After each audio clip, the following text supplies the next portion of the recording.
MetaOr Artificial Intelligence is presenting Intro to Transfer Learning. Welcome to our introduction to transfer learning in deep learning.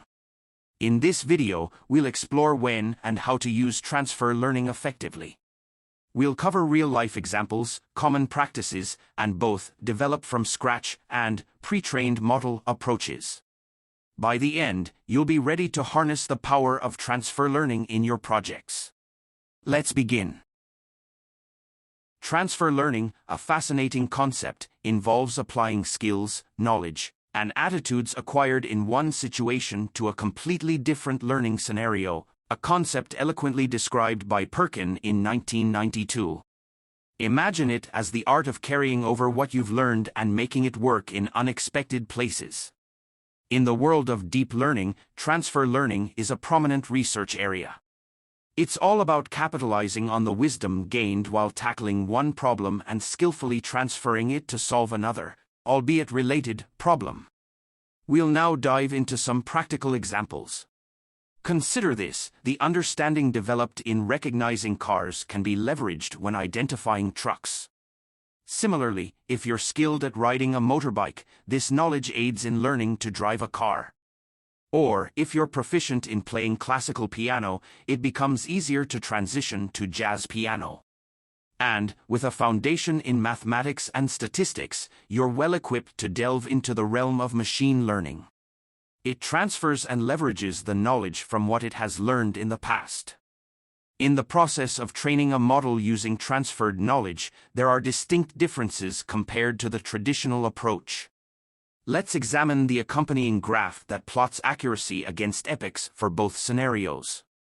We can categorize these differences into three items. Firstly, higher start. This means the source model, thanks to transferred knowledge, begins its training at an advanced skill level, providing a head start before any additional refinement. Secondly, higher slope. In this scenario, the source model, aided by the transferred knowledge, enhances its learning capability at a faster rate during the training process. Lastly, higher asymptote. This indicates that the trained model, having integrated transferred knowledge, achieves superior performance upon reaching its learning plateau compared to a traditionally trained model. We arrive at a pivotal question: when should we employ transfer learning? Let's say you have a project, and there's already a neural network created by someone else that knows a lot from being trained on a huge amount of data. This network has been trained on a job that's very similar to what you're trying to do. In situations like this, using transfer learning is a really smart move. Transfer learning becomes particularly relevant when your own dataset is limited. Attempting to train a network from the ground up without sufficient data is like trying to learn astrophysics. With a book missing half its pages, you simply won't get the full picture. Now, let's address a common misconception: you can't do deep learning unless you have a million labeled examples for your task.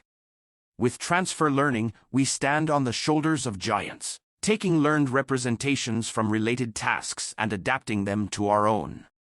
One of the common practice is the develop a model approach. Begin by choosing a problem that's closely related to yours but has plenty of data available. It's important that there's some similarity in the type of data you're using or the kind of output you expect. Next, create a model that performs well on this initial task. You don't want a basic model, aim for a more advanced one.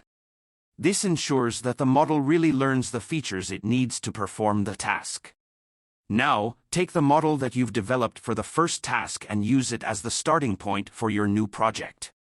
This model already has learned patterns, which will give you a head start. Finally, you might need to adjust the model to better fit your specific project. This could mean making small changes or even a bit more training with your own data. Another common practice is the pre-trained model approach. Firstly, select a pre-trained model that's available and suitable for your task.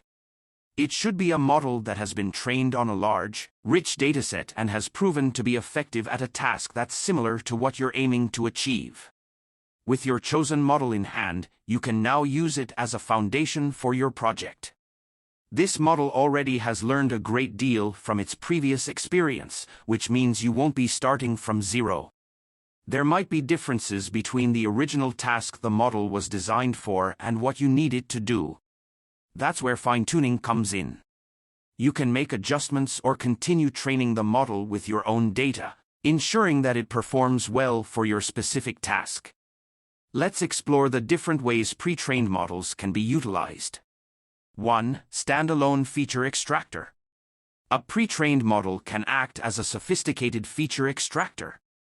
Here, we pass our images through the model, which has been trained on a vast dataset, to pull out meaningful features. These features can then be used for further analysis or in different machine learning models. 2. Integrated feature extractor. We can also incorporate a pre-trained model or parts of it into a brand new model. It's common practice to freeze the layers of the pre-trained model during training. This means we keep the learned features intact and only train the additional layers that we've added for our specific task. 3. Weight initialization.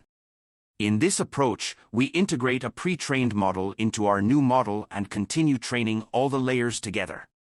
The pre-trained model's weights serve as the starting point, which can lead to faster convergence and improved performance, especially when we don't have a large dataset for our new task. We've now reached the end. Thanks for watching. For more content and updates in the realm of artificial intelligence, make sure to follow us at MetaOr Artificial Intelligence.